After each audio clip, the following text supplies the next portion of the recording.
খেলা চলছে বিশ্বজুড়ে। ফুটবল ক্রিকেট ছাড়াও খেলা রয়েছে এক দীর্ঘ ফর্দ। শুধু ফলাফল নয়, গত আজ এবং আগামীর খেলাকে আমরা প্রেস বক্স থেকে দেখতে চাই ভিন্ন চোখে। সেই দেখাটাই দেখতে পাবেন এখন মাঠে। সঙ্গে আছি আমি নোমান আব্দুল্লাহ। দর্শক, এতক্ষণ দেখছিলাম আজকে দিনের গুরুত্বপূর্ণ খবরাখবরগুলো। আমরা আজকে আলোচনা করব বাংলাদেশ এবং আয়ারল্যান্ড সিরিজ নিয়ে। তার আগে যে কথাগুলো হচ্ছে বাংলাদেশ দলের অধিনায়ক এবং নির্বাচকের মধ্যে, যে গতকাল আমরা যা দেখেছি সেসব বিষয় নিয়ে আমরা আলাপ করব। এই বিষয় নিয়ে আমাদের সঙ্গে আলাপ করতে স্টুডিওতে উপস্থিত আছেন সিনিয়র ক্রীড়া সাংবাদিক সাইদুজ্জামান। সাইদ ভাই, আপনাকে স্বাগত জানাচ্ছি আমাদের স্টুডিওতে। ধন্যবাদ। সাইদ ভাই, আমরা এই পার্টটাতে আলোচনা করব হচ্ছে অধিনায়ক বনাম নির্বাচক। আমরা গতকাল দুই পক্ষেরই মতামত জেনেছি। আমরা দেখেছি যে এই সিরিজের আগে যে দলটা ঘোষণা করা হয়েছে, গতকাল অধিনায়ক দাবি করলেন যে তার দল নয় এটি, বা একজনকে বাদ দেওয়ার ব্যাপারে বিশেষ করে তাকে প্রশ্ন করা হয়েছিল। তিনি বলছিলেন যে নির্বাচকরা তার মতামত জানতে চাননি। নির্বাচকও পরে তার ব্যাখ্যা দিয়েছেন বিভিন্ন মাধ্যমে। আমরা দেখেছি যে তিনি এরকমও বলেছেন যে নির্বাচকরা অধিনায়কের কাছে ব্যাখ্যা দিতে বাধ্য নন। আপনার কাছে কি মনে হয়, নির্বাচকরা কি আসলেই অধিনায়কের কাছে ব্যাখ্যা দিতে বাধ্য নন, নাকি হচ্ছে অধিনায়কের মতামতটা এই ক্ষেত্রে নেওয়াটা খুব গুরুত্বপূর্ণ? আপনি যদি ক্রিকেটিং পয়েন্ট অফ ভিউতে দেখেন, যিনি এখন প্রধান নির্বাচক, তিনি অত্যন্ত রেসপেক্টেড একজন ক্যাপ্টেন ছিলেন প্লেয়িং লাইফে। সেটা ক্লাব বলেন, ন্যাশনাল টিমেও তিনি ক্যাপ্টেন ছিলেন। এবং তিনি যেভাবে দল পরিচালনা করতেন, আমরা তখন মানে তরুণ সাংবাদিক, তখন সাংবাদিকতার সুযোগ ছিল কি, খুব কাছে যাওয়ার সুযোগ ছিল। তো আমরা জানতাম যে আবাহনী বা জাতীয় দলের ডিসিশনগুলো গাজী আশরাফ হোসেন লিপুই নেন, বিকজ সিলেকশন কমিটি তখনও ছিল, ক্লাবেও ক্লাব অফিসিয়াল ছিল। বাট ক্রিকেট একটা ইউনিক খেলা, যেখানে ক্যাপ্টেনকেই হারের বা প্রত্যেকটা ঘটনার দায় নিতে হয়। সিলেকশন কমিটিকে কিন্তু কেউ সেভাবে খোঁজে না। এবং ক্যাপ্টেন যেহেতু মাঠে পুরো দলের দায়িত্বটা নেন, সো সবসময় ক্যাপ্টেনের প্রেফারেন্স বেশি থাকে। গাজী আশরাফ হোসেনের ব্যাখ্যার অনেকটার সঙ্গে আমি একমত। বা যখন তিনি বলছিলেন যে ক্যাপ্টেনের কথা আমরা শুনবো, বাট সেটা দিতে আমরা বাধ্য নই, এখানে বাধ্যগততার কোনো বিষয় নেই। এটা হলো একটা প্র্যাকটিস এবং ক্রিকেট খেলার যে, এটা আমি নিশ্চিত যে আমার চাইতে গাজী আশরাফ হোসেন লিপু অনেক ভালো পরিষ্কারভাবে বোঝেন। এবং তিনি নিজেও সেটা তার দলের প্র্যাকটিস করেছেন। কিন্তু ক্লাব টিমে, সেটা জিএমসিসি হোক, আবাহনী হোক, জাতীয় দল হোক, তিনি সেই প্র্যাকটিসটা করেছেন। উনার জায়গা থেকে আমি আসলে এই বাধ্যবাধকতার বিষয়টা সম্পর্কে আমি একমত না। যেটুকু আমি বুঝেছি যে তিনি কোচ এবং ক্যাপ্টেনকে ডেকে জেনেছেন, বিশেষ করে ক্যাপ্টেন, এবং তিনি বলেছেন যে আমার কাছে মনে হয়েছে যে তিনি ওই স্পেসিফিক ওই খেলোয়াড় থেকে দলে চেয়েছেন, আমরা শুনেছি। বাট হয় কি, আপনি যখন সিলেকশন কমিটির অবশ্যই একটা তার বিরাট রোল আছে দল টিম সিলেকশনে, তা আপনি যখন ওই নির্দিষ্ট খেলোয়াড়কে নেবেন না, কেন নেবেন না, সেই ব্যাখ্যাটা ক্যাপ্টেনকে আমার মনে হয় তখনই দেওয়া দরকার ছিল। মানে এটা তো স্কুল না যে আমি হেডমাস্টার, ছাত্ররা আসলে একটা দাবি নিয়ে আমি শুনলাম, শুনে তারা চলে গেল, তারপর আমি আমার সিদ্ধান্ত দিলাম। আমাকে ছাত্রদের সঙ্গে বসে জিনিসটা বোঝাতে হবে যে আমি কেন এই সিদ্ধান্তটা নিচ্ছি। আর ক্রিকেটের সিলেকশন কমিটির ভূমিকা এবং ফুটবলের সিলেকশন কমিটির ভূমিকা ভিন্ন। ফুটবল পুরোপুরি আবার কোচ ওরিয়েন্টেড। কোচ স্কোয়াড দেন, কোচ স্ট্র্যাটেজি নির্ধারণ করেন, কোচ গেম প্ল্যান পুরোটা কোচে। সেখানে কিন্তু অধিনায়ক শুধু একটা আর্মব্যান্ড পরেন, টস করেন, দ্যাটস ইট। তো সেটার সঙ্গে আপনি মানে এই জিনিসটা, মানে আমার কাছে মনে হয়েছে যে গাজী আশরাফ হোসেন লিপুর কাছে আমি প্রথমত লিটন দাসের ওই প্রেস কনফারেন্সের পর এত দ্রুত ওনার একটা স্টেটমেন্ট এভাবে আশা করিনি। বিকজ লিটন দাস কেন বলেছেন সেটা নিয়ে ভিন্ন আলোচনা হতে পারে। আলোচনা যখন গাজী আশরাফ যখন বললেনই, তখন কিছু কিছু শব্দ আমার কাছে মনে হয়েছে যে I know him very well, because উনি ওনার খেলোয়াড়ি জীবন উনি বিশ্বাস করেন, অত্যন্ত আমি বলবো যে একজন ভালো ক্রিকেটার শুধু ছিলেন না, ভালো ক্রিকেট ব্রেনও ছিলেন। এবং আমার কাছে মনে হয় যে তিনি যে সিদ্ধান্ত নিতেন সেটাকেই তিনি ঠিক মনে করতেন তখন, এবং এখনও তাই মনে করছে। যদি আপনি প্রক্রিয়াটা দেখেন, তিনি যেটা বলেছেন যে লিটন দাসের কথা শুনে মনে হয়েছে যে হি ওয়ান্টস, মানে তিনি ওই ক্রিকেটার থেকে চেয়েছিলেন, আমরা তাকে রাখিনি। বাট এটা বলাটার মধ্যে কিন্তু এক ধরনের আমি বলবো যে কর্তৃত্ববাদ মানে পার্সোনালিটি, এটা ওনার পার্সোনালিটি। এটা থেকে উনি তখনও যা ছিলেন এখনও তাই। বাট ক্যাপ্টেন হিসেবে এটা শুনতে ভালো লাগে যে আমার টিম আমি করেছি, দায়িত্ব আমার। বাট চিফ সিলেক্টর হিসেবে যখন আপনি বলবেন যে এই দলটা আমি করেছি, তাহলে তো পারফরমেন্সের ব্যর্থতার দায়ভারও প্রধান নির্বাচকের নেয়ার কথা। পোস্ট ম্যাচে কেন তাহলে ক্যাপ্টেন আসবেন বা খেলোয়াড় আসবেন? তাহলে সিলেকশন কমিটির সদস্যরাই পালা করে ম্যাচের পরে এসে তারা ব্যাখ্যা দিন যে দল কেন এরকম করলো। বাট ক্রিকেট এটা আনরিয়েল, এটা পুরোপুরি ক্যাপ্টেন্স গেম, পুরোপুরি প্লেয়ারদের ইস্যু। সো সেখানে পুরোপুরি ক্যাপ্টেন্স গেম। যদি লিপু ভাইয়ের কথাটাকেও ধরি, তারপরে আমার কাছে মনে হয় যে টিম ম্যানেজমেন্ট বলে একটা কথা বলা হয়, সেখানে কোচ, ক্যাপ্টেন এবং সিলেক্টররা সবাই থাকেন মনে হয়। তো সেক্ষেত্রে উনি যেভাবে একেবারে শুরুর দিকে বলে ফেলছেন, পরে আমরা যে স্টেটমেন্টটা দেখলাম সেখানে হয়তো তিনি আরেকটু নরম সুরে বলেছেন। তিনি বলেছেন যে ক্যাপ্টেনের কাছে আমরা জবাব দিতে বাধ্য নই। এটা কি তিনি বলতে পারেন কিনা আসলে? আমি শিওর যে উনি যদি ক্যাপ্টেন থাকতেন এবং লিটন দাস যদি সিলেক্টর হয়ে কথা বলতেন, তিনি আরো কঠোর একটা স্টেটমেন্ট দিতেন। আমি শিওর, আমি যে গাজী আশরাফ হোসেনকে আমি চিনি, তিনি ওই জায়গা থেকে উনি এটা অ্যাকসেপ্ট করতেন না। মানে এটা ক্রিকেটে সম্ভব না যে আমি যেটা বললাম যে আপনি তো হেডমাস্টার না, যে আপনি একটা ডিসিশন দেবেন আমাকে সেটা শুনতেই হবে। এখানে ক্রিকেট মাঠের যাবতীয় দায় দায়িত্ব ক্যাপ্টেনের একটা রণ পরিকল্পনা থাকে, সেটা টিম ম্যানেজমেন্টের পার্ট হিসেবে কোচ থাকেন, এখন আবার টিম ডিরেক্টর ফিরে এসছেন, আরেকজন নতুন রূপে ফিরে এসছেন, তারা থাকতে পারেন, টিমের সিনিয়র প্লেয়ার। এখানে কিন্তু টিম মিটিংটা কিন্তু আমরা শুধু ক্যাপ্টেন কোচ না, মানে ওখানে সিনিয়র প্লেয়াররাও কিন্তু ইনভলভ থাকেন। আর যখন যিনি ক্যাপ্টেন, তার উপর দায়িত্ব কিন্তু পুরো ক্রিকেট দলটার, মানে এই দলের পরিচর্যার দায়ভার ক্রিকেট অপারেশনসের, বাট মাঠের পুরো দায়িত্ব কিন্তু ক্যাপ্টেনের। ক্যাপ্টেনেরই কল দেবেন যে কখন বোলিং চেঞ্জ হবে, কোন ফিল্ডারকে কোথায় রাখতে হবে, পুরোটা দায় তার। সো তার প্ল্যানিংয়ে যদি আপনি মানে এতটা কম গুরুত্ব দেন, ইট ইজ আনফর্চুনেট আমি বলবো। রাইট। যে দলটা তারা দিয়েছেন সেই দলটা নিয়ে বিশেষ করে একজন পার্টিকুলার ক্রিকেটারকে, যিনি মিডল অর্ডারে খেলতেন, শামীম হোসেন পাটোয়ারি, তার জায়গায় হচ্ছে মাহিদুল ইসলাম অঙ্কন এসেছেন। তো এটা নিয়েই অনেক আলাপ হচ্ছে। তো আমরা স্কোয়াডটা নিয়েও একটু আলাপ করতে চাই, বিশেষ করে মিডল অর্ডার নিয়ে। মিডল অর্ডারে আমরা যেই কজন ক্রিকেটারকে দেখতে পাচ্ছি, সেই মিডল অর্ডারটা আমরা একটু দেখতে চাই বাংলাদেশের। সেখানে আমরা দেখি যে ডানহাতি ব্যাটার আছেন তাওহিদ হৃদয়, জাকের আলী অনিক, মাহিদুল ইসলাম অঙ্কন ঢুকেছেন, নুরুল হাসান সোহান এবং শেখ মেহেদীকে আমরা মিডল অর্ডার ব্যাটার হিসেবে ধরছি। শামীম হোসেন পাটোয়ারি ছিলেন বাঁহাতি ব্যাটার। আমরা মাঝখানে আমাদের ক্রিকেটে একটা চর্চা ছিল ডানহাতি বাঁহাতি কম্বিনেশন, ম্যাচআপের ব্যাপার ছিল। জি।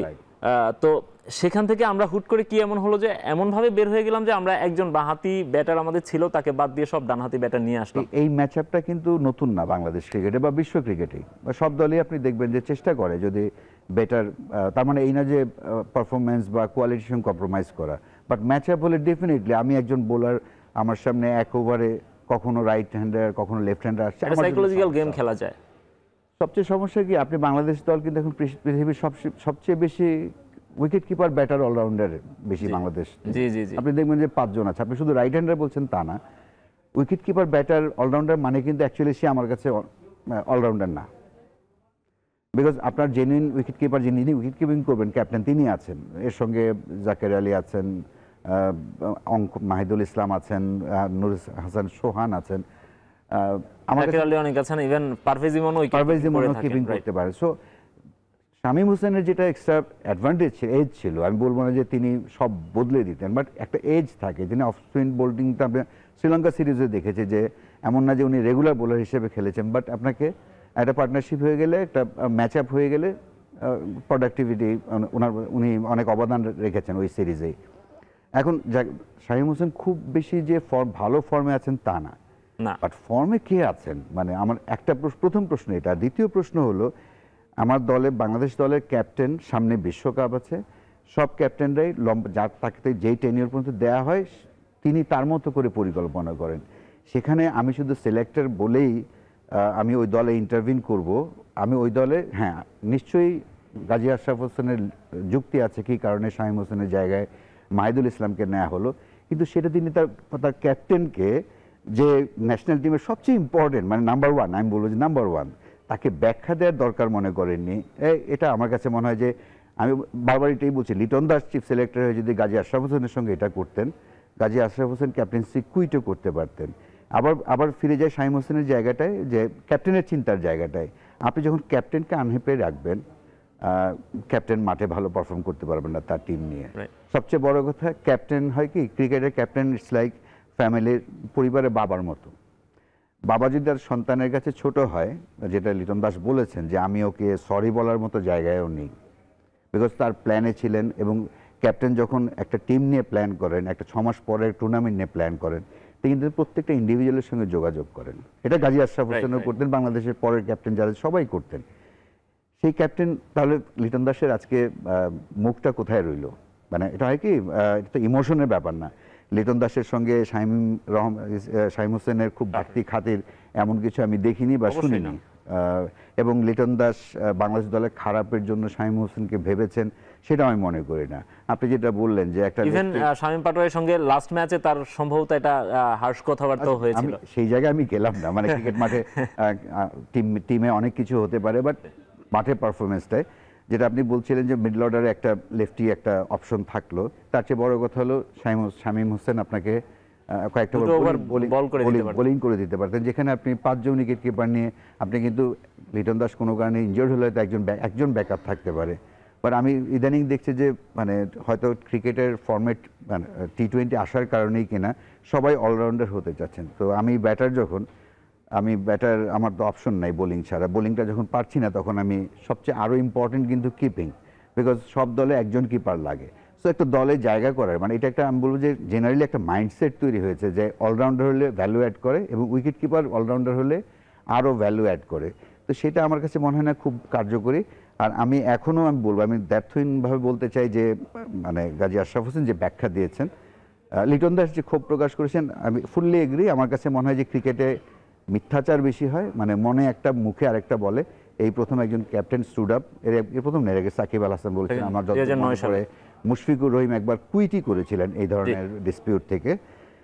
সেই জায়গায় এটা আমি বলবো যে এখান থেকে শুরু হোক, রেইজ ইওর ভয়েস, স্বচ্ছতার ব্যাপারটা থাকুক। স্বচ্ছতা না, আমি বলবো যে ক্যাপ্টেনকে আপনাকে গুরুত্ব দিতেই হবে। আপনার সিলেকশন কমিটির মূল কাজ কি? মূল কাজ কিন্তু ন্যাশনাল টিম বা এই টিম গঠন না, মূল কাজ সারা বাংলাদেশে ক্রিকেট খেলাটা দেখা কোথায় কোথায় হচ্ছে। আপনি ক্রিকেট বোর্ডের দিকে তাকান, ক্রিকেট বোর্ডের ন্যাশনাল টিমে সিনিয়র অ্যাসিস্ট্যান্ট কোচ, বাংলাদেশে পৃথিবী আর কোথাও এই নামে পদ নেই। আপনি এখন ব্যাটিং কোচ দিচ্ছেন, আপনার সিলেক্টর বোর্ড ডিরেক্টর হচ্ছে, কিন্তু আপনার ন্যাশনাল টিমের সিনিয়র সিলেক্টর মাত্র 2 জন, তার মধ্যে একজন নবনিযুক্ত হাসিবুল হোসেন শান্ত। তো আপনি এই 2 জনকে দিয়ে পুরো বাংলাদেশের ক্রিকেট দেখাবেন। সিলেক্টরদের কাজ ভাই সারা দেশের ক্রিকেট দেখা, ক্রিকেট ট্যালেন্ট নিয়ে টিমের সঙ্গে আলাপ করা এবং টিম ম্যানেজমেন্টের সঙ্গে আলাপ করে, স্পেশালি ক্যাপ্টেন কোচের সঙ্গে আলাপ করে টিম দাঁড় করানো। ঢাকায় বসে স্ট্যাটিস্টিক্স এবং পাবলিক পারসেপশন, মিডিয়ার ডিমান্ড দেখে টিম সিলেকশন। আমার ধারণা যে শামীম হোসেনকে নিয়ে অনেক ধরনের ট্রল হয়, ভেরি আনফর্চুনেট। এটা সাধারণ মানুষের ব্যাপার, বা ইভেন আমরা মিডিয়া থেকে যদি সমালোচনা করি এটা আমাদের ব্যাপার। বাট আপনি সিলেক্টর হয়ে বা ক্যাপ্টেন হয়ে যদি আমার দ্বারা পরিচালিত হন, প্রবাবলি আপনি ওই জায়গায় পেশাদারিত্বের সঙ্গে কম্প্রোমাইজ করছেন। রাইট। সাইদ ভাই, ছোট্ট করে একটা জিনিস জানতে চাইবো, যে আপনি বলছিলেন যে চিফ সিলেক্টর গাজী আশরাফ হোসেন লিপু উনি খুব ভালো ক্রিকেট ব্রেইন ছিলেন। যে স্কোয়াডটা তারা দিয়েছেন সব ডানহাতি ব্যাটার দিয়ে হচ্ছে এটা মিডল অর্ডার করা এবং হচ্ছে 5 জন উইকেট কিপার রেখে একটা স্কোয়াড করা। 15 জনের স্কোয়াডে 5 জন উইকেট কিপার তারা রেখেছেন। সেক্ষেত্রে নিশ্চয়ই আপনাকে কম্প্রোমাইজ করতে হচ্ছে অন্য জায়গাগুলোতে, অলরাউন্ডারের জায়গাটাতে কম্প্রোমাইজ করতে হচ্ছে। তো এবং টপ অর্ডারটাও আসলে যদিও তানজিদ তামিম আর সাইফ হাসান 2টো ম্যাচে 3টা ম্যাচে হয়তো একটা ভালো স্টার্ট দিয়েছেন, কিন্তু তার আগে আমরা T20-তে দেখিনি তাদের কাছ থেকে খুব একটা ভালো স্টার্ট পাইনি সাইফ হাসান আসার আগ পর্যন্ত। সো এই যে স্কোয়াডটা 15 জনের স্কোয়াডটা, এই স্কোয়াডটা কি ক্রিকেট ব্রেইনের পরিচয় দিল কিনা? এবং হচ্ছে সামনে যেহেতু ওয়ার্ল্ড কাপের কথা বলছেন আপনি, সেই ওয়ার্ল্ড কাপ বিবেচনায় এই স্কোয়াডটা নিয়ে কি আপনি সেখান পর্যন্ত প্ল্যান করছেন কিনা? মানে গাজী আশরাফ হোসেনের ক্রিকেট ব্রেন নিয়ে প্রশ্ন করার মানে ওই দুঃসাহস আমার নেই। বাট আমি একজন নির্বাচক হিসেবে, মানে ওনাকে নির্বাচক হিসেবে যদি দেখি, আমার কাছে মনে হয়েছে যে উনি একটা অদ্ভুত কথাও কিন্তু বলেছেন যে আমরা তো মাত্র 2টো T20-র দল দিয়েছি, একটা কিন্তু এখনো দেইনি, অনেকে খেলানোর সুযোগ আছে। তার মানে উনি কিন্তু আরেকবার কম্প্রোমাইজ করলেন। যদি উনার জায়গায় সিদ্ধান্তের জায়গায় উনি স্টিক করতেন, মানে আমার কাছে এটা মানে আনলাইক গাজী আশরাফ, আমি যে গাজী আশরাফকে চিনতাম তার এই কথাটা বলার কথা না। যখন এটা নিয়ে প্রচুর হইচই শুরু হলো লিটন দাসের প্রেস কনফারেন্সের পরে, তিনি যে ভিডিও ক্লিপ দেখবেন একটা জায়গায় বলা আছে যে আমরা কিন্তু পুরো সিরিজের দল দিইনি, আরও একটা সুযোগ আছে। জি, তার মানে শামীম হোসেন, আমরা মনে করছি যে শামীম হোসেন বা হয়তো আর একটা দুটো চেঞ্জ হবে। বাট এটা কি খুব প্রয়োজনীয় ছিল এটা বলা পাবলিক ডোমেইনে? মানে আমি কি বোঝাতে চাচ্ছি যে আপনারা আমার উপর রাগ হবেন না, মানে পরে একটা তো টিম আছে, মানে আমি ওনার সঙ্গে মিলাতে পারি না সত্যি কথা। আসলে এখন আমি যারা ক্রিকেট বোর্ডে আছেন আমার প্রত্যেকের সঙ্গেই তো আমার তরুণ জীবনে আমার যখন আমি ক্রিকেট ছিল আমার প্রেম, তাদের সঙ্গে আমি এত ক্লোজ ছিলাম না, আমি তাদের প্রত্যেককে আমার ব্যক্তিগতভাবে সম্পর্ক ছিল, আমি তাদেরকে এখন মিলাতে পারি না। প্রবাবলি আপনি যখন বাইরে থাকবেন একভাবে দেখবেন, ভেতরে গেলে আরেকভাবে দেখবেন, সেটা হতে পারে। বাট আমার কাছে তার আননোন ফেসেস মনে হয় যে মানে গাজী আশরাফ যে শেষ কথাটা, প্রথম কথাটা হলো যে তিনি লিটনের কাছে শুনেছেন, তারপরে সেটাকে উনি যৌক্তিক নেন নাই। সেটা একটা আমার কাছে মনে হচ্ছে এটা উনি ক্যাপ্টেনের মতো কথা বলেন, উনি যেহেতু ক্যাপ্টেন ছিলেন। আর শেষে যেটা বললেন এটা আরেক ধরনের কম্প্রোমাইজ, যে আপনারা হুইসুই করবেন না, পরের লাস্ট টি20 নিব। আর ওয়ার্ল্ড কাপ সামনে আসছে, মানে একদমই সামনে। আপনার এর আগে এই সিরিজটা, এরপর হয়তো বিপিএল নামে কিছু একটা হবে, বা যে কোনো ফর্মেট একটা টুর্নামেন্ট হবে। সো আপনার কিন্তু সময় নেই। আর আপনি যখন আমাকে ক্যাপ্টেন ঘোষণা করেছেন ওয়ার্ল্ড কাপ পর্যন্ত, আমার অ্যাসেসমেন্টের জায়গা কিন্তু আপনার আছে, আপনি আমাকে রাখবেন না। আমি যখন একটা খেলোয়াড়কে স্পেসিফিক্যালি, আমি লিটন দাসের কথা শুনে মনে হলো তিনি এই নামটা খুব জোরের সঙ্গে বলে এসছেন, এই খেলোয়াড়টাকে আমি চাই। সো আপনি তাকে সুযোগ দিবেন, সেই খেলোয়াড়টাকে রাখবেন। সেই খেলোয়াড় পারফর্ম না করলে আপনি ক্যাপ্টেনকে জবাব দিয়ে তার জায়গায় আনবেন। এটা কিন্তু খুব সিম্পল, মানে এটা গাজী আশরাফ হোসেন বুঝবেন না, বা ক্রিকেট বোর্ডে আরও যারা ডিরেক্টর, মানে সাবেক অধিনায়ক পদে আছেন, প্রত্যেকে, আমি প্রত্যেকের গল্প জানি যে তাদের জীবনে এরকম সময় এসছে, but ultimately they won, because যেহেতু তিনি মাঠে দল পরিচালনা করেন, এই অধিকারটা তার আছে যে স্পেসিফিক কোনো প্লেয়ারকে নিয়ে, আপনি যদি 2019 বিশ্বকাপে যান, সাব্বির রহমান তার ওয়ার্ল্ড কাপে যাওয়ার কথা ছিল না, মাশরাফি নিয়ে গেছেন। রুবেল হোসেন আরেকটা ওয়ার্ল্ড কাপে যাওয়ার কথা ছিল না, অনেক জটিল ছিল ওই প্রক্রিয়াটা, নিয়ে গেছেন। সো আপনাকে ক্যাপ্টেনের কি যদি আপনি কনফিডেন্সে না নেন, তা আপনি ভাই তাকে কেন ক্যাপ্টেন করলেন? রাইট। সাইদ ভাই, আমরা বাংলাদেশ এবং আয়ারল্যান্ডের যে টি20 সিরিজটা শুরু হচ্ছে সেটা নিয়েও একটু আলাপ করব। সেখানে বাংলাদেশ দলে কারা কারা খেলতে পারেন, টি20তে বাংলাদেশের অবস্থান কি, সব কিছু নিয়েই আলাপ করব। তাহলে আমরা স্কোয়াডটা নিয়ে কথা বলছিলাম, বাংলাদেশ আয়ারল্যান্ডের বিপক্ষে টি20 সিরিজে যে স্কোয়াডটা নিয়ে খেলবে, সেক্ষেত্রে আজকের ম্যাচে বাংলাদেশ আয়ারল্যান্ডের বিপক্ষে কেমন 11 নিয়ে নামতে পারে সেটা একটু আমরা দেখতে চাই আগে। তারপর আমরা বলবো যে এই স্কোয়াডটা নিয়ে আপনি একটু বলবেন আমাদেরকে যে এই স্কোয়াডটা নিয়েই বাংলাদেশের খেলার সম্ভাবনা কতটুকু, এদের এই দলটার জেতার সম্ভাবনা কতটুকু, বা ফাইট করার অথবা ম্যাচটার কোন দিকে গড়াবে আর কি। আমার কাছে মনে হয় যে আপনি যেহেতু শামীম হোসেনের জায়গায় অনেক অঙ্কনকে নিয়ে, মাহিদুল ইসলাম মিডল অর্ডারে, এখানে বোলিংটা বেশি ভারী মনে হচ্ছে, যে বোলিং অলরাউন্ডার বেশি হয়ে গেছে। মাহিদুল ইসলাম, উনি কিপার শেখ মেহেদী আছেন। আমার কাছে মনে হয় যে এখানে মাহিদুলকে অবশ্যই খেলানো উচিত, যেহেতু আপনি শামীম হোসেনের জায়গায় তাকে নিয়েছেন। মিডল অর্ডারটা একটু উইক মনে হচ্ছে আমার কাছে, যে সাইফ হাসান, লিটন দাস তারা তো ওপেন করবেন। নাম্বার 1-এ শেখ মেহেদীকে কি পিঞ্চেনিংয়ে পাঠাবে আমি জানি না, চিটাগংয়ের উইকেট বা সিচুয়েশনকে ডিমান্ড করেন। নুরুল হাসান সোহান, উইকেট কিপারদের একটা সমস্যা কি জানেন, তারা উইকেটের পেছনে ছাড়া অন্য জায়গায় তাদের ফিল্ডিংয়ে তার অভ্যস্ততা না বলে, নুরুল হাসান সোহান ব্রিলিয়ান্ট উইকেট কিপার, কিন্তু তিনি যখন আউটফিল্ডে ফিল্ডিং করেন আপনি ওই জিনিসটা কিন্তু দেখবেন না। মানে উইকেট কিপারদের একটা ডেলিকেট প্রবলেম আছে। আমার কাছে মনে হয় যে এই জায়গায় জাকের আলী অনেক গুড, ফাইন, মানে মিডল অর্ডারে মাহিদুল ইসলামকে হলে আমার কাছে মনে হয় যে আর একটু স্টেবল হবে ব্যাটিংটা। আপনার কি মনে হয় তাকে খেলানো হবে? এখন পরিস্থিতি যদি আপনি ইমোশনালি চিন্তা করেন, যে লিটন দাস শামীম হোসেনকে চেয়েছিলেন, চিফ সিলেক্টর মাহিদুল ইসলামকে পুশ করেছেন, এগুলো কিন্তু মাঠের বাইরের আলোচনা। আজকে আপনি ম্যাচ ডেতে আছেন, আজকে আপনি ম্যাচ নিয়ে ভাববেন।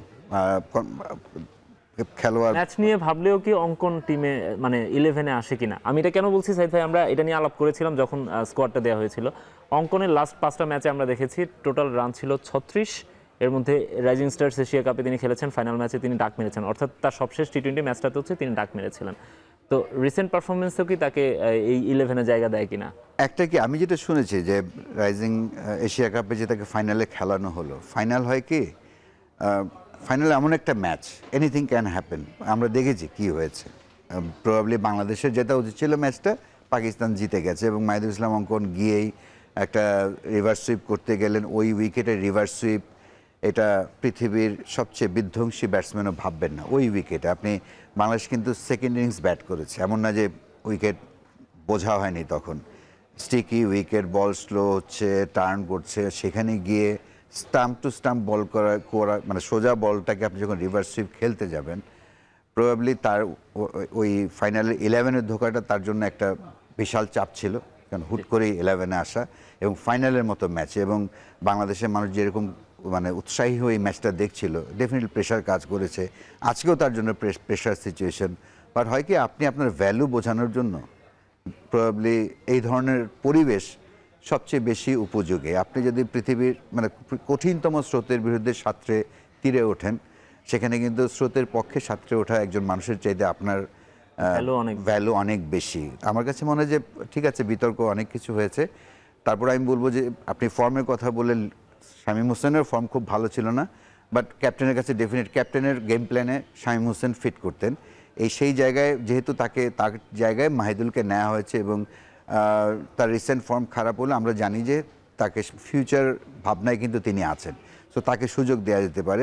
কিন্তু তিনি পারফর্ম করবেন কিনা এখানে তার মানসিক শক্তির প্রকাশ। আমি শিওর যদি লিটন দাস তাকে টিমে 11-এ রাখেন, 11-এ থাকেন, লিটন দাস শামীম হোসেনকে যে গুরুত্ব দিতেন, মাহিদুলকে সেটা গুরুত্ব দিতেন। তিনি সেটা বলেছেন, আমার যখন ম্যাচের ভাবনায় যারাই আছে প্রত্যেকে তিনি ম্যাচ উইনার মনে করেন। আমার মনে হয় যে লিটন দাসের কালকে টিম সিলেকশনে অনেক কথার মধ্যে এটা মানে একদম অধিনায়কোচিত একটা স্টেটমেন্ট যে আমার যারা আছে তারা প্রত্যেকে ম্যাচ উইনার, প্রত্যেককে আমি ইকুয়ালি দেখি। রাইট, সেক্ষেত্রে আমরা যে 11টার কথা ভাবছিলাম সাইদ ভাই, সেখান থেকে কে বাদ পড়তে পারেন? আমরা জাকির আলী অনিক, নুরুল হাসান সোহান এবং তাওহিদ হৃদয়দেরকে দিয়েই তো মিডল অর্ডার। সেখানে আমরা এই তিনজনের কাউকেই রিসেন্টলি ভালো ফর্মে দেখিনি। আপনি এখান থেকে কাকে বাদ দিবেন? অনেস্টলি বললে যে আমি একজন ক্রিকেটারকে খুব পছন্দ করি, আমি নিশ্চিত যে আমার কথায় টিম ম্যানেজমেন্ট প্রভাবিত হবে না, হওয়ার কোনো যুক্তি নেই, কারণ নাই। রাইট, আমার কাছে মনে হয় যে নুরুল হাসান সোহানের চাইতে মাহিদুলকে আমি খেলাবো, বিকজ মাহিদুলকে আমি নিয়েছি মিডল অর্ডার ব্যাটসম্যান হিসেবে। মানে আমি যে যুক্তিতে আমি শামীম হোসেনের জায়গায়, তার মানে কি আপনি শামীম হোসেন নিলে খেলাতেন না? কিন্তু শামীম হোসেন গেলে তো অবশ্যই খেলতেন, বিকজ ক্যাপ্টেনের ভাবনাতে তিনি আছেন। এবং মাহিদুল টেকনিক্যালি আমার কাছে মনে হয় যে নুরুল হাসান সোহানের জিতে বেটার ব্যাট। যদি উইকেট কিপার ব্যাটসম্যান হিসেবে নুরুল হাসান সোহান খেলেন, ডেফিনেটলি উনি জায়গা মানে অগ্রাধিকার পাবেন, কেন because he is the best wicket keeper. কিন্তু উইকেটের পেছনে যেহেতু লিটন দাস থাকেন, সো আমার কাছে নুরুল হাসান সোহানের চাইতে মাহিদুল ইসলাম অঙ্কনের আমার কাছে মনে হয়। বাকিটা টিম রাইট। আরেকটা বিষয় হচ্ছে সাইদ ভাই, যেহেতু চিটাগং খেলা হচ্ছে আজকে, চিটাগংয়ে বাংলাদেশের সবশেষ 5টা টি20-র পারফরমেন্স আমরা জানি। সেখানে বাংলাদেশ ওয়েস্ট ইন্ডিজের কাছে সবশেষ যে টি20 সিরিজটা খেলেছে সেখানে হোয়াইট ওয়াশ হয়েছে, তবে তার আগে 2টো ম্যাচ জিতেছিল জিম্বাবুয়ের কাছে। কিন্তু আয়ারল্যান্ডের বিপক্ষে যেহেতু খেলা, সেখানে মনে হয় বাংলাদেশের একটা তিক্ত অভিজ্ঞতাও আছে। হ্যাঁ, সবশেষ ম্যাচ যেটা চিটাগং হয়েছিল বাংলাদেশ আয়ারল্যান্ড, সেখানে আয়ারল্যান্ড জিতেছিল এবং ইন্টারেস্টিংলি বাংলাদেশ প্রথমে ব্যাট করে বোধহয় 124 বা 25 রান করেছিল, ডেসপাইট 50। তো হয় কি বাংলাদেশ যেটা করে যে ইউরোপের মানে ওই ওয়েস্টার্ন কোনো দল এলেই একটা উইকেটে একটা ঝামেলা করে, যেটা সিলেটের উইকেট অত খারাপ ছিল না, মিরপুর উইকেট খুবই ভালো ছিল। এই প্রথমে একটা শিফট দেখলাম, প্রবাবলি ওইটা টেস্ট টিম কনফিডেন্সটা আয়ারল্যান্ড এগেন্স্টে একটু বেশি বলে। বা টি20-তে আমি গত কিছুদিন ধরে দেখছি যে চিটাগং কিন্তু উইকেট সবসময় আমরা রানওয়ে বলতাম, যে ওখানে গেলেই রান করবে সবাই, কিন্তু সাম্প্রতিক সময় সেখানেও মানে কারিগরি হচ্ছে, একটা স্পিনার বা একটু স্লো উইকেট হচ্ছে। আমি আশা করি যে এই মিরপুরের উইকেটের মতো একই স্পিরিট নিয়ে বাংলাদেশ মানে মোটামুটি ট্রু উইকেট আপনি তো হোম অ্যাডভান্টেজ তো নেবেনই, স্পিনার ফ্রেন্ডলি হতে হবে। বাট আপনি স্পিনার ফ্রেন্ডলি হলেই যে আপনি সাফল্যের রহস্য আপনার নিশ্চিত হয়ে যাবে তা না, বিকজ আমাদের ব্যাটসম্যানরা আয়ারল্যান্ডের স্পিনটা কেমন খেলেছে আমরা সিলেটে দেখেছি, এখানেও দেখেছি। প্রবলি ওদের স্পিনের যিনি হার্মার, যিনি তার জায়গায় যদি তার সঙ্গে যদি আরও 1-2 জন সাপোর্ট করার মতো থাকতেন, হয়তো ব্যাটসম্যানদের লাইফটা একটু ডিফিকাল্ট হতে পারতো। এবং টি20-তে সবচেয়ে ইম্পর্টেন্ট হলো আপনার ওপরের দিকে রান করা, ব্যাটিং পাওয়ার প্লে। বাংলাদেশের জন্য আরও ইম্পর্টেন্ট হয়ে গেছে মিডল অফ দ্য ওভার। বাংলাদেশের সাথে পাওয়ার প্লেতে দেখা যায় 2 উইকেটে হয়তো 50 করে ফেলে, তারপরে দেখা যায় যে এরপরে 10 থেকে 16 ওভার পর্যন্ত খুব একটা লিন পিরিয়ড, যে সবারই যায়, বাংলাদেশের এই জায়গাটা খুব বেশি যায়, বিকজ বাংলাদেশের ব্যাটসম্যানরা সিঙ্গেলস এন্ড চেঞ্জ করতে একটু অনভ্যস্ত। আর সবচেয়ে বড় কথা, গায়ের জোরে খেলতে গিয়ে ওই সময়টায় উইকেট হারান। এই জায়গাটা আমার মনে হয় নিশ্চয়ই টিম তো আমার চেয়ে অনেক বেশি জানে। আমার মনে হয় যে যেহেতু অপোনেন্টটা আয়ারল্যান্ড এবং সামনে বিশ্বকাপ আসছে, এই মেন্টাল ড্রিলগুলো এই সিরিজে ইমপ্লিমেন্ট করা উচিত। বাট আয়ারল্যান্ড কিন্তু সব ফরম্যাটে টি20-তে সবচেয়ে ভালো খেলে, পাওয়ার হিটিং ওদের মধ্যে একটু বেশি আছে। তাদেরকে শুধু আপনি স্পিন দিয়ে তাদেরকে আটকাবেন, তাদের স্পিনাররাও কিন্তু যদি আপনি ওই ধরনের সারফেস করেন, তাদের স্পিনাররাও কিন্তু আপনাকে খুব একটা এই ধরনের সুখের একটা সময় ইয়ে দেবে দিতে না। পারে, রাইট। সাইদ ভাই, আরেকটা বিষয় হচ্ছে, আপনিও ওয়ার্ল্ড কাপের কথা বলছেন, গতকাল লিটন দাসও বললেন যে এই সিরিজটা আমাদের ওয়ার্ল্ড কাপের আগে লাস্ট ইন্টারন্যাশনাল প্রস্তুতি আর কি। তো এই বছরটা বাংলাদেশ টি-20তে খুব বিজি একটা বছর কাটিয়েছে, আমরা সেটা একটু দেখতে চাই। এই বছরটা বাংলাদেশের কেমন ছিল টি-20 ফরম্যাটে? বাংলাদেশ 27টা ম্যাচ খেলেছে, 13টা ম্যাচে জয় পেয়েছে, 13টা ম্যাচে হেরেছে। 7টা দ্বিপাক্ষিক সিরিজ খেলেছে, 3টা সিরিজে বাংলাদেশ হেরেছে, জয় এসেছে 4টা সিরিজে। আনফর্চুনেটলি বাংলাদেশ আরব আমিরাতের কাছে এই বছরটাতে সিরিজ হেরেছে, পাকিস্তান এবং ওয়েস্ট ইন্ডিজের কাছে ঘরের মাটিতে হেরেছে ওয়েস্ট ইন্ডিজের বিপক্ষে, জয় পেয়েছে শ্রীলঙ্কা, পাকিস্তান, নেদারল্যান্ডস এবং আফগানিস্তানের বিপক্ষে। এশিয়া কাপে বাংলাদেশ থার্ড ছিল, ভারত পাকিস্তানের কাছেও হেরেছে সেখানে, যেখানে আমরা হয়তো ফাইনাল আশা করছিলাম বা হয়তো চ্যাম্পিয়নশিপও আশা করছিল আর কি অনেকে। তো এই প্রস্তুতি নিয়ে হচ্ছে বাংলাদেশ ওয়ার্ল্ড কাপে যাচ্ছে, তার আগে বাংলাদেশের এই বছরটা ছিল এই রকম। হয়তো আর 3টা ম্যাচে বাংলাদেশ সুযোগ পাচ্ছে নিজেদের ইতিহাসটা বা রেকর্ডটা আর একটু ভালো করার আর কি। কিন্তু ওভারঅল বাংলাদেশের বছরটা, টি-20 বছরটাকে আপনি কিভাবে দেখছেন? যদি আপনি বাংলাদেশ টি-20 দলের পুরো শুরুর ইতিহাস থেকে দেখেন, আমি বলবো যে প্রবাবলি বেস্ট ইয়ার। বেস্ট ইয়ার। তারপর আপনি দেখেন কিছু সিগনিফিকেন্স আছে, যে আপস অ্যান্ড ডাউনসটা অনেক সিগনিফিকেন্ট, মানে উত্থান পতনটা। আপনি যখন বড় দলকে হারাচ্ছেন খুব ভালো, তারপর একটা অতি ছোট দল আমিরাতের কাছে হেরে যাচ্ছেন, তার মানে আপনার প্রিপারেশন, আপনি রেডি না, এখন আপনি রেডি, আপনি ধারাবাহিক না। ধারাবাহিক না, এবং আপনি যে ভালো দল সেটা প্রমাণ করার পথ অনেক দূরে, রাইট। সো আপনি নাম্বার অফ গেমস হয়তো 50% ম্যাচ জিতেছে, এটা খুব ভালো খবর। আর কিন্তু আপনি এর মধ্যে যদি কার সঙ্গে হেরেছে, কার সঙ্গে জিতেছে, এগুলোতে ম্যাচ করেন, এখনও বাংলাদেশ স্টেবল টিম না।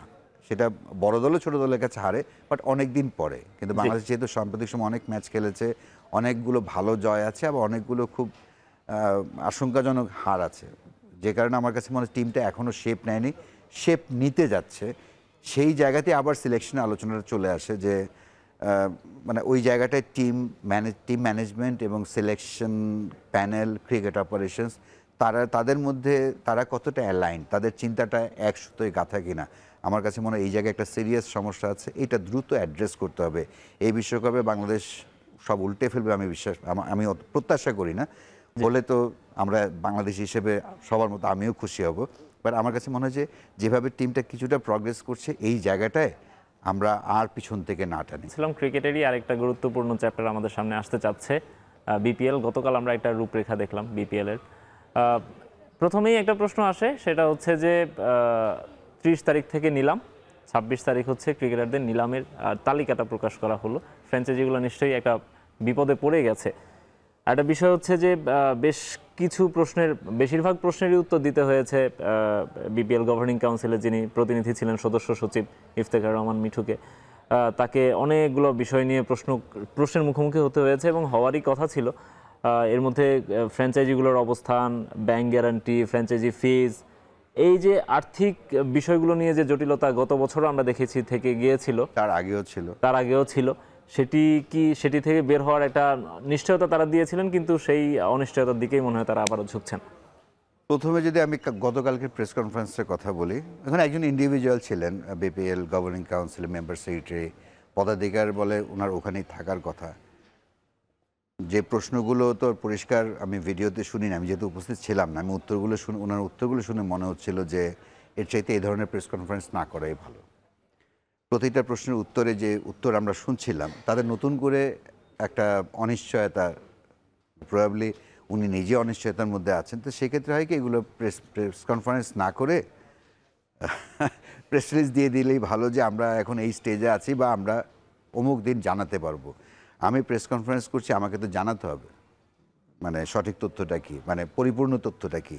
সেটা যখন আমার জানা না থাকে, যিনিই হন, উনি তো পদাধিকার বলে এসছেন। আপনি দেখেন যে এখন কিন্তু বিপিএল যখন প্রেস কনফারেন্সের লোক একজন থাকে, আগে কিন্তু 4-5 জন থাকতো শুরুর দিকে, যখন মনে হচ্ছিল তারা করে ফেলতে পারবেন। এখন যখন একটা ড্রট দেখা যাচ্ছে, যে অনিশ্চয়তা, তখন কিন্তু একজন মানুষকে সামনে আমরা দেখছি। তো আপনি ওই প্রেস কনফারেন্স করবেন না যেটাতে আপনি পরিষ্কার উত্তর দিতে পারছেন না। আপনি 2 দিন সময় নেন। আপনি তো বিপিএল নিয়ে আলোচনা করতে 19 তারিখ শুরু হওয়ার কথা, 19 ডিসেম্বর, 30 তারিখে আপনি প্লেয়ার্স অকশন করছেন। মানে ওই প্লেয়াররা অকশন হবে, অকশনের পরে তাদের যে জার্সি তৈরি করার টাইম, সেই টাইমটা বোধহয় বিপিএল দিতে পারছে না।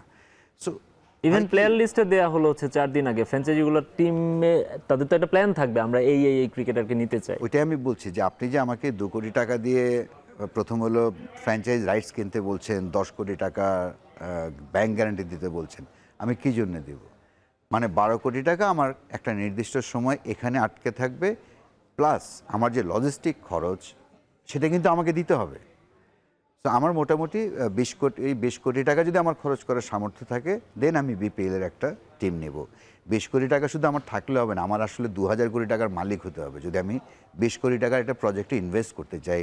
আবার এমন একটা প্রজেক্ট যে প্রজেক্টটা পচে গলে ধুলোয় মিশে যাওয়ার মতো অবস্থা ইমেজ ওয়াইজ, তো সেখানে আমি যাব, আপনি এতগুলো কঠিন শর্ত দিবেন, এটা আনরিয়েল। সবচেয়ে আনরিয়েল হলো যে আমিনুল ইসলাম বুলবুল সেদিনই নির্বাচিত হয়েছেন, ওনার কথা ছিল উনি ইলেকশন দিয়ে চলে যাবেন, তারপর তিনি সিদ্ধান্ত বদলে যে কোনোভাবেই হোক একটা অদ্ভুত একটা ইলেকশন হলো, হয়েই যে তিনি বিপিএল করতে চাইলেন। আমার কাছে মনে হয় যে এর আগে যেমন ফারুক আহমেদ যখন এলেন, ওনাদের মধ্যে একটা বিপিএল করে দেখানোর চ্যালেঞ্জ ছিল। নিশ্চয়ই খেলোয়াড়দেরও সবচেয়ে বড় স্টেক হোল্ডার, এটা হলো যথেষ্ট উপার্জন হয়, বাট এই যে হিরোইজম দেখাতে গেলে হয় কি এই জিনিসগুলো হয়। গত বিপিএল আমরা জানি কি কি হয়েছে, মানে এটা আনরিয়েল যে বিশ্বের কোনো দেশের বাস আটকে রাখা, টিম ফ্র্যাঞ্চাইজ ওনারকে তার হোটেল তাকে মানে চেক আউট করতে দিচ্ছে না। এটা কিন্তু পাড়ার টুর্নামেন্ট আপনি শুনবেন না, Bangladesh sports journalist association tournament করে ক্রিকেটের, সেখানেও কিন্তু এই ধরনের ডিসপিউট ইভেন ওই টুর্নামেন্টেরই অনেক ক্রিকেটারের টাকা এখন পর্যন্ত বাকি আছে। মানে এই বাকি তো ধরেন আমাদের যারা শুরু থেকে যারা শুরু করেছেন সেখান থেকেই শুরু হয়েছে, বাট এতটা খারাপ ছিল না। সবাইকে আপনি অল্প সময় ম্যাজিক দেখাতে গেলে হবে না। ফারুক আহমেদের যুক্তি ছিল খেলোয়াড়দের একটা উপার্জনের আয়, এটা আমরাও বুঝতে পারি। সেক্ষেত্রে বিসিবি নিজে টুর্নামেন্টটা করবে, এবং এবছর যদি বিপিএল নাও হয়, মোস্ট লাইকলি হবে না, না হলে ব্যক্তিগতভাবে আমি খুশি হব কি জন্য জানেন? যেভাবে বিপিএলটা হচ্ছে এটা ভালো টুর্নামেন্ট হবে না, তার চাইতে বিসিবির হাতে এই 3 সপ্তাহে এনাফ টাইম আছে যে 6টা বা 8টা টিম করে বিসিবি ফাইন্যান্স করবে। এর আগে কিন্তু একটা হয়েছিল কোভিডের সময়, প্লেয়াররাও গ্যারান্টেড মানি পাবে, বিসিবির যেই টাকাটা অন্য ফ্র্যাঞ্চাইজির হয়ে প্লেয়ারদের পেমেন্ট করতে হতো, বিসিবি নিজের টাকা নিজে, বিসিবির তো টাকা আছে। এবং যখনই শুধু বিসিবি টুর্নামেন্টটা করবে, সেই টুর্নামেন্ট নিয়ে ধরেন স্পট ফিক্সিং এগুলো আলোচনা হবে না। আর এখন যে ফ্রন্টগুলো সামনে আসছে ফ্র্যাঞ্চাইজ নামে, অনেক রকম শোনা যায় যে এই ফ্রন্টে ইনি আছেন, পেছন থেকে অন্যরা ইনভেস্ট করছেন। একটা অদ্ভুত না যে আমি টাকা ইনভেস্ট করছি একটা প্রজেক্টে, সেখানে আমি সামনে আসছি না কি জন্যে? আমার কিসের লজ্জা? তার মানে আমার টাকাটা কি ঠিক না, বা আমার কোনো অসৎ উদ্দেশ্য আছে? আমি এই প্রশ্নগুলো রাখছি, বাট আমার কাছে মনে হয় যে বিসিবি ওয়াইজ হবে। আপনারা খেলাটা রাখলেই মাঠে আপনাদের স্যালুট, এবং সেই খেলাটা বিসিবি নিজেই আয়োজন করতে পারে। এবং ওয়ার্ল্ড কাপ যেহেতু আছে, টি20 টুর্নামেন্ট একটা হতে হবে, আপনি যে ফরম্যাটই খেলেন। রাইট সাইদ, আমরা বিপিএল নিয়ে কথা বলছিলাম, তো সেই বিপিএলটা এত তাড়াহুড়ো করে আয়োজনের কারণ হিসেবে বলা হচ্ছিল যে ক্রিকেটাররা কিছু টাকা পাবে, কিন্তু সিজন শেষ হয়ে গেল, ক্রিকেটাররা টাকা পেল না। উপায়টা কি, মানে এটার ব্যাখ্যাটা কি এক? আর দ্বিতীয়ত হচ্ছে ফ্র্যাঞ্চাইজিগুলো এবছরও ব্যাংক গ্যারান্টি বেশিরভাগ ফ্র্যাঞ্চাইজি এখন পর্যন্ত দিতে পারেনি বলে আমরা শুনেছি, তো তার মানে তো এই অনিশ্চয়তাটা এখনো থেকেই যাচ্ছে।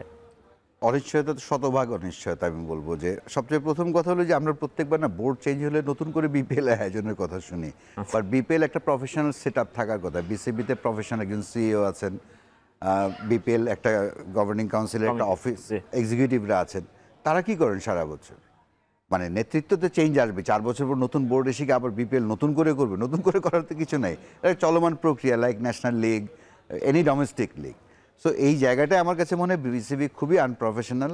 নতুন কেউ এসে দায়িত্ব নিয়ে নেন, আমি করব, আপনার করার কথা না ভাই, এটা বিসিবির করার কথা, এবং স্পেসিফিক একটা প্রফেশনাল স্ট্রাকচার আছে, সিইও, বিপিএল ম্যানেজার, হোয়াটএভার দে আর, তার মানে তারা কাজ করছে না, ওরকম একটা পরিবেশ তৈরি হয়নি। প্রথম কথা অনিশ্চয়তা আছে ঢাকার ডোমেস্টিক ক্রিকেট নিয়েও, যেটা ঢাকা প্রিমিয়ার লিগ বলেন, ফার্স্ট ডিভিশন, সেকেন্ড ডিভিশন, 43টা ক্লাব গো ধরেছে, বিসিবি তাদের সঙ্গে নেগোশিয়েট করতে গিয়েও পারছে না। আমার কাছে মনে হয় কি, মানে এই বিপিএলের অনিশ্চয়তা বলেন, এই জন্য আমি বলি যে কোনোভাবে বিপিএল দরকার হলে বিসিবিকে দায়িত্ব নিয়ে, কালকে ইফতেখার রহমান বলছিলেন যে প্রয়োজনে 2টো দলের দায়িত্ব তারা নেবেন, 2টো না, আপনারা 6টা দলের দায়িত্ব নেন, আপনাকে টুর্নামেন্ট করতে হবে। বিসিবিকে টুর্নামেন্ট বিপিএল ফরম্যাটে বা টি20 ফরম্যাটে টুর্নামেন্ট করতে হবে, Dhaka premier league first division, second division, third division premier league হতে হবে। যদি না করতে পারে এই বোর্ড, আমি অনুরোধ করব যে বিসিবিতে 12 জন পরিচালক আছেন ঢাকার ক্লাবের প্রতিনিধি হিসেবে জি। They should resign straight way. যদি তারা কোনোভাবেই টুর্নামেন্ট করতে না পারেন ডোমেস্টিক ক্রিকেট, খেলা হতে হবে। খেলা না হলে আপনি ক্রিকেট বোর্ডের প্রেসিডেন্ট না ভাইস প্রেসিডেন্ট, তাতে বাংলাদেশের কিচ্ছু যায় আসে না। Right, exactly. সাইদ ভাই, আমরা সিরিজ নিয়ে, বাংলাদেশের প্রিমিয়ার লিগ নিয়ে অনেক কিছু নিয়ে আলাপ করছিলাম। আমরা আশা করব যে বিপিএল বা বিসিবির যারাই আছেন তারা সবাই ক্রিকেট নিয়েই ভাববেন এবং না, ক্লাবগুলোকে ভাবতে হবে যে গো ধরে বসে থেকে আপনি খেলাবেন না, তাহলে আপনার ক্লাবেরও কোনো ভ্যালু থাকছে না। এবং সেটাই। একটা সিজন খেলা না হওয়া মানে এটার সেটব্যাক, এটার কুফল কিন্তু আপনি 10 বছর পাবেন। সেটাই। ধন্যবাদ সাইদ ভাই আমাদেরকে স্টুডিওতে এসে সময় দেওয়ার জন্য। শেষ করছি এখন মাঠের আজকের আয়োজন।